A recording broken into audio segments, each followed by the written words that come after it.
The morning the Gulfstream G700 failed its FAA safety inspection, Marcus Hale stood in the middle of Thornfield Aviation's gleaming executive hangar with a face carved from stone and a fury burning just beneath the surface that could have melted the titanium wings behind him. The aircraft, his aircraft, had been grounded without warning, mid-morning on a Tuesday in late October, when golden light poured through the hangar's cathedral windows and everything looked deceptively peaceful. Marcus was the kind of man who had not experienced the word no in nearly 15 years. He had built Hale Capital Group from a borrowed desk in a shared office space into a 47-story monument of glass and ambition in downtown Chicago. He flew private because he believed his time was worth more than a boarding line. He wore his efficiency like armor. And now, his jet sat grounded, his afternoon meetings in New York were cascading into cancellations, and the hangar crew scattered at the edges of his presence like leaves before a storm. What Marcus did not notice in those early minutes, because men like Marcus rarely noticed, was the janitor. A quiet man named Reeve Calloway, 41 years old, pushing a wide mop across the polished concrete floor near the far end of the hangar, working in slow, deliberate arcs the way a person does when they have learned to make peace with being invisible. Reeve had worked at Thornfield Aviation for 6 years. He came in at 5 in the morning, left at 2 in the afternoon, and in between he cleaned what needed cleaning, fixed what could be quietly fixed, and said very little to anyone. If you believe in kindness and second chances, please like this video, drop a comment, share it with someone who needs to hear this story, and subscribe to our channel, Echoes the Stories. Your support means the world.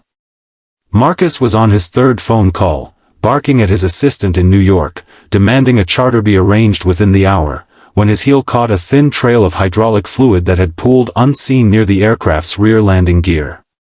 He went down hard. Not a stumble.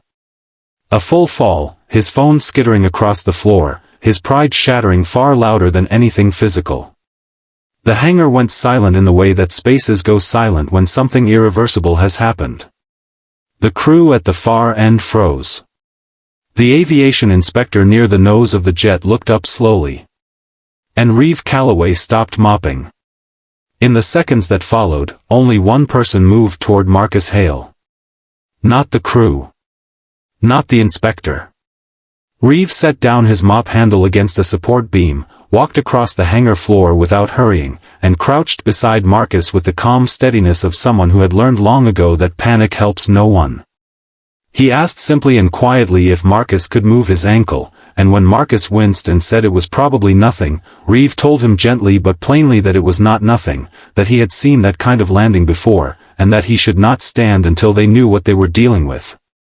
Marcus, who had not been told what to do by another human being in over a decade, looked up at this man in a gray uniform with a faded name patch and said nothing. He simply stayed down.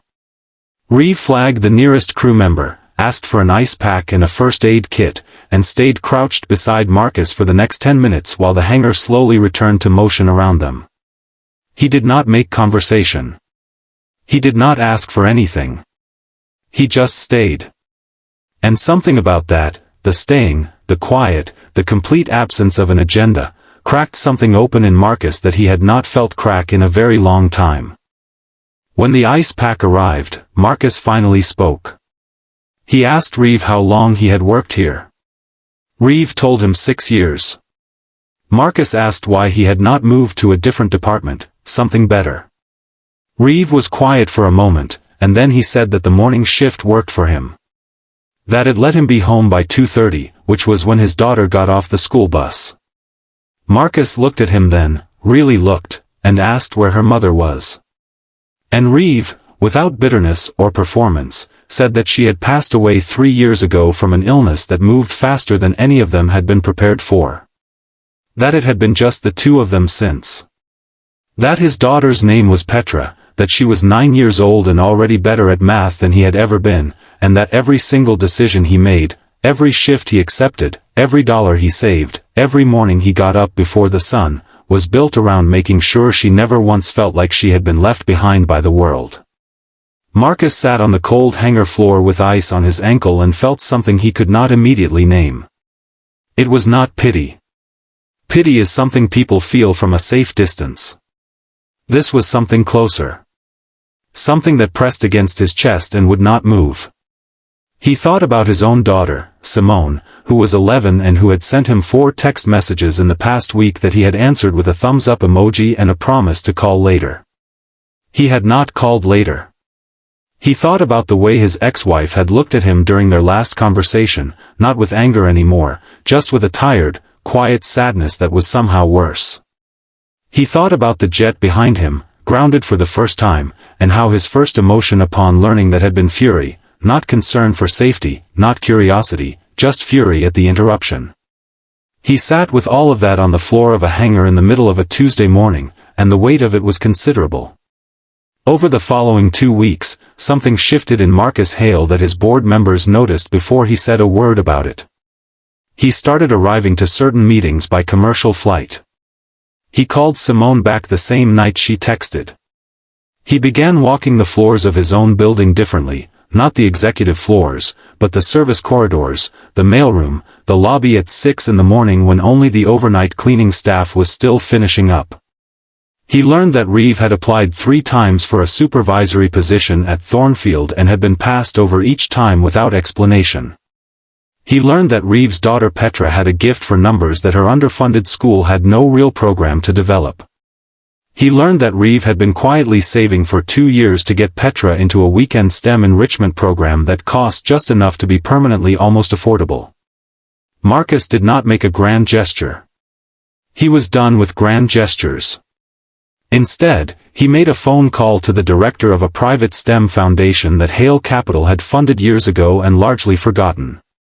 He explained the situation plainly and asked if a full scholarship could be arranged for a 9-year-old girl in Chicago who was better at math than most adults he knew. The answer was yes. He then called Thornfield's director of operations, not to leverage his client status, but simply to ask that Reeve's applications be genuinely reviewed, that his file be looked at by human eyes rather than filtered out by whatever system had been quietly passing him over. Within a month, Reeve was offered a lead ground operations coordinator role that came with a salary that finally had room to breathe. On the afternoon Reeve received the offer letter, he was standing in his small kitchen when Petra came through the front door with her backpack sliding off one shoulder, asking what was for dinner. He told her spaghetti. She said good, sat down at the table, and pulled out her math homework like it was the most ordinary afternoon in the world. And Reeve stood in the kitchen doorway watching her, feeling the particular, overwhelming gratitude of a parent who has been holding their breath for years and is only just now beginning to exhale. Marcus flew commercial to New York the following Thursday. He sat in seat 24C, middle seat, between a college student with headphones and a grandmother with a tote bag full of snacks. He did not open his laptop for the first hour. He just sat there and looked out the window at the clouds and thought about a man who mopped floors at 5 in the morning and called it enough, because it got him home by 2:30. And he wondered, quietly, which of the two of them had actually been living better all along. Before the final word, drop a comment below and tell us, has a stranger's quiet strength ever changed the way you see your own life? We read every single one. Some people arrive in our lives announced, with introductions and credentials and the full weight of the world's attention. And some people arrive quietly, pushing a mop across a floor, saying nothing more than necessary, building an entire life of love and dignity out of every early morning and every 2:30 afternoon. The jet that failed inspection grounded Marcus Hale for a single day.